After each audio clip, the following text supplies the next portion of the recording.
Ang sarap nitong eggplant stuffed with shrimp namin.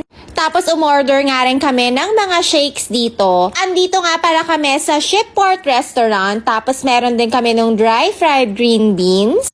Super nagustuhan din namin tong golden skinned crispy chicken namin. Alam nyo, walang eme ha, pero ang sarap ng mga in-order namin. Ito nga yung sweet and sour chicken. Tapos eto, yung second favorite ko, tong river prawn glass noodle spot.